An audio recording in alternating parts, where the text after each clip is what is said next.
Physical refining செய்யப்பட்ட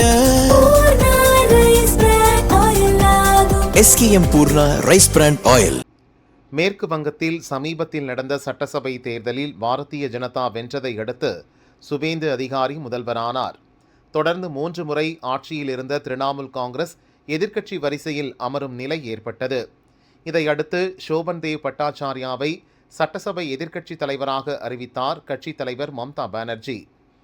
ஏற்கனவே ஆட்சி அதிகாரம் கைவிட்டு போனதில் விரக்தியில் இருந்த திரிணாமுல் எம்எல்ஏக்கள் மம்தாவின் முடிவை ஏற்க மறுத்தனர்.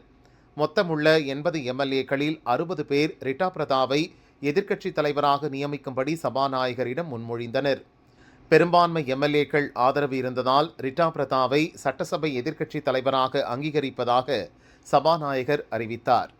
சபாநாயகரின் இந்த முடிவை எதிர்த்து மம்தா பானர்ஜி தரப்பில் கொல்கத்தா ஹைகோர்ட்டில் வழக்கு தொடரப்பட்டது.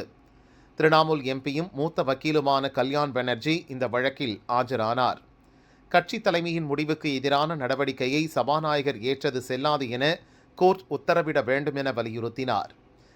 இந்த வழக்கை விசாரித்த நீதிபதி கிருஷ்ணாராவ் முதலில் மம்தா தரப்பில் முன்மொழியப்பட்ட சட்டோபாத்யாவை சட்டசபை எதிர்க்கட்சி தலைவராக அங்கீகரிக்காமல் சபாநாயகர் காலதாமதம் செய்தது ஏன், அதே சமயம் ரிட்டா பிரதாவை ஆதரித்து அளிக்கப்பட்ட முன்மொழிவை ஏற்று அதன் மீது உடனடியாக நடவடிக்கை எடுத்தது ஏன் என கேள்வி எழுப்பினார்.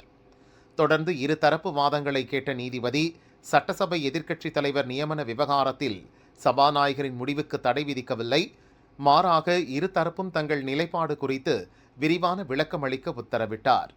தொடர்ந்து இந்த மனு மீதான விசாரணை வரும் 28ஆம் தேதிக்கு ஒத்திவைக்கப்பட்டது.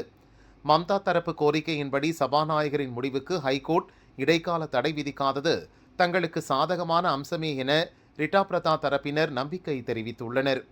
இதன் மூலம் தற்போதைய சூழலில் ரிட்டா பிரதா எதிர்க்கட்சித் தலைவராக செயல்படுவதில் எந்த தடையும் இல்லை என்றும் அவரது ஆதரவாளர்கள் கூறினர்.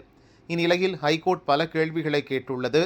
அதற்கான விளக்கம் அளிக்கப்பட்ட பின்னரே இறுதி உத்தரவு என்ன என்பது தெரியவரும். அதுவரை யாரும் எதுவும் சொல்ல முடியாது என கல்யாண் பானர்ஜி கூறினார். இதற்கிடையே எதிர்க்கட்சித் தலைவருக்கான எம்எல்ஏக்கள் ஆதரவு எண்ணிக்கையில் குளறுபடி இருந்தால் சபாநாயகர் சட்டசபையிலேயே ஓட்டெடுப்பு நடத்தலாம். அப்படி செய்தால் அனைவருக்கும் உண்மை புரிய வரும் என ரிட்டா பிரதா கூறினார்.